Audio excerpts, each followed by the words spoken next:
Bismillahirrahmanirrahim. Alhamdulillahi rabbil alamin. Nahmaduhu wa nasta'inuhu wa nastaghfiruh wa na'udzu billahi min syururi anfusina wa min sayyiati a'malina. May yahdillahu fala mudhillalah wa may yudlilhu fala hadiyalah. Asyhadu an la ilaha illallah wa asyhadu anna Muhammadar Rasulullah. Allahumma salli ala sayyidina Muhammad wa ala ali sayyidina Muhammad. Rabbi israh li sadri wa yassir li amri wahlul 'uqdatam min lisani yafqahu qawli. Rabbi ighfirli wa li walidayya warhamhuma kama rabbayani shaghira. Assalamualaikum warahmatullahi wabarakatuh. Mengenai air maul hayat, kita pandang dengan jalan yang mudah, yakni asal diri kita sebelum ada apa-apa. Ibu dan bapak belum berkumpul menjadi satu, maka Allah Ta'ala memerintahkan mengambil air maul hayat diarak di dalam surga atau di langit dengan beberapa banyak malaikat. Lalu Jibril diperintahkan memasukkan kepada bapak kita setelah menerima 7 hari dan berkumpul menjadi satu kepada ibu seperti besi bercampur di dalam batu, yang dikandung selama 7 hari oleh bapak kita yang bernama air al-mahmud, dan dijatuhkan air maul hayat itu di dalam rahim ibu dinamakan nuktah. Seperti air hujan di daun keladi, 40 hari belum tersurat. Tatkala 80 hari di rahim ibu, waktu itu darah haid, lalu dinamakan alaqah. Kemudian lalu menjadi daging segumpal dan dinamakan mudghah. Kemudian daging segumpal itu menjadi alif, pujinya adalah Ahmad. 60 hari dan seterusnya, cukuplah kaki dan tangan, mata dan hidung, mulut dan telinga, pujinya adalah Muhammad. Tatkala cukup 9 bulan 9 hari, maka berkata ia, la tataharraku zarratan illa biiznillah, tiada bergerak satu zarrah jua pun melainkan atas izin Allah. Dengan izin Allah lalu keluarlah ke dunia, dan waktu lahir itulah dia yang mengatakan Allah Ta'ala, aku. Sekarang kita menuju pada pasal syahadat. Jadi syahadat adalah martabat kita dan terbagi 4 perkara. Asyhadu itu adalah kata-kata syariat, yaitu badan kita.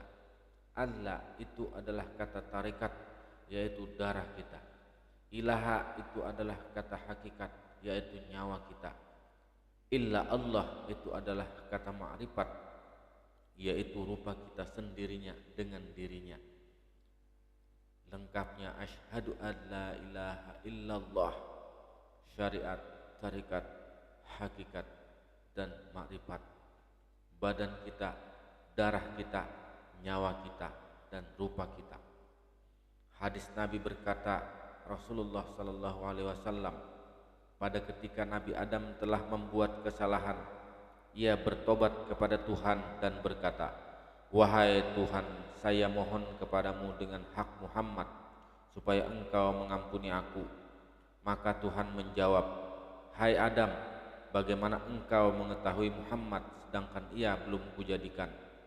Maka Adam menjawab, wahai Tuhan, setelah engkau menjadikan saya dan saya mengangkat kepala melihat ke tiang atas di mana tertulis kalimat la ilaha illallah Muhammadar Rasulullah, maka saya tahu bahwa engkau tidak akan menyertakan namamu kecuali nama orang yang engkau kasihi. Maka Tuhan menjawab, engkau benar hai Adam, ia adalah seorang laki-laki yang paling aku kasihi. Kalau engkau memohon kepadaku haknya, engkau kuampuni. Kalau bukan karena dia, engkau tidak akan aku jadikan. Hadis riwayat Baihaqi dalam kitab Dalail Nubuwah, Imam Hakim dan Tabrani. Pada surah Al-Maidah ayat 35, kita diperintahkan untuk mencari jalan agar bisa sampai kepada Allah. Ya ayyuhalladzina amanu taqullaha wabtaghu ilaihil wasilah wajahidu fi sabilihi la'allakum tuflihun. Artinya, wahai orang-orang yang beriman, bertakwalah kepada Allah dan carilah wasilah jalan untuk mendekatkan diri kepadanya, dan berjihadlah, berjuanglah di jalannya agar kamu beruntung. Kemudian Allah Ta'ala berfirman, Quran Surah Al-Ahzab ayat 72, yang artinya, sesungguhnya kami telah mengemukakan amanat kepada langit, bumi dan gunung-gunung, maka semuanya enggan untuk memikul amanat itu, dan mereka khawatir akan mengkhianatinya. Dan dipikullah amanat itu oleh manusia, sesungguhnya manusia itu amat zalim dan amat bodoh. Di dalam pengertian tentang apa yang dimaksud dengan amanah itu telah dijelaskan oleh Imam Al-Ghazali pada kitab Ihya Ulumuddin sebagai berikut, yang artinya, yang dikatakan amanat itu ialah ma'rifat hakiki dan tauhid hakiki. Kemudian Allah mengingatkan kita dalam Al-Quran surah Fussilat ayat 53, yang artinya, kami akan memperlihatkan kepada mereka tanda-tanda kebesaran kami di segenap penjuru dan pada diri mereka sendiri, sehingga jelaslah bagi mereka bahwa Al-Quran itu adalah benar. Tidak cukupkah bagi kamu bahwa Tuhanmu menjadi saksi atas segala sesuatu? Kemudian dalam hadis qudsi Tuhan berkata, Al-insanu sirri wa ana sirruhu, artinya, insan itu rahasiaku dan aku pun rahasianya. Kemudian Rasulullah SAW bersabda, barang siapa yang mengenal akan dirinya, niscaya ia telah mengenal Tuhan dengan Rasulnya, dan mengenal akan dirinya itu fardu ain bagi tiap-tiap manusia. Ketahuilah bahwa sesungguhnya mengenal akan diri itu tiada akan sempurna apabila dengan jalan akal, tapi akan sempurna dengan jalan nur yang telah ditanamkan Allah Subhanahu wa Ta'ala di dalam hati hambanya.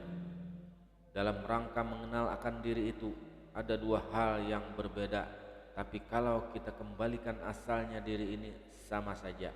Pertama, asal kita semua dari Adam, sedangkan Nabi Adam itu berasal dari tanah.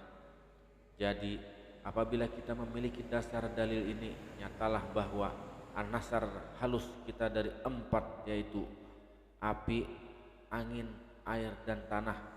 Apabila kita perinci, berarti bahwa rahasianya adalah api, ruhnya adalah angin, hatinya adalah air, dan tubuhnya adalah tanah. Yang kedua, sebuah dalil dari Rasulullah SAW. Setelah ia lahir, beliau bersabda, Ana minallah wal alama minni, aku dari Allah dan alam semesta dari diri saya.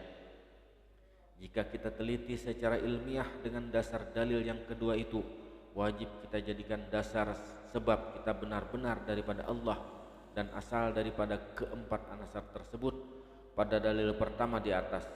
Adapun dalil kedua ini jelas benar bahwa benar kita berasal dari Allah dengan kenyataan sebagai berikut, bahwa dalam tubuh kita terdapat 3 unsur pokok.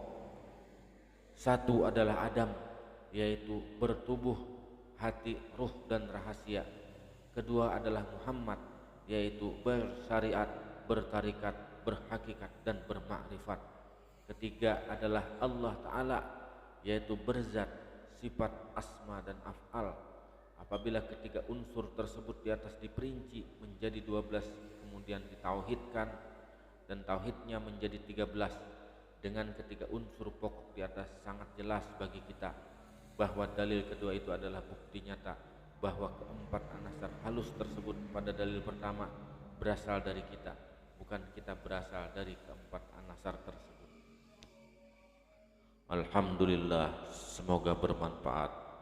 Assalamualaikum warahmatullahi wabarakatuh.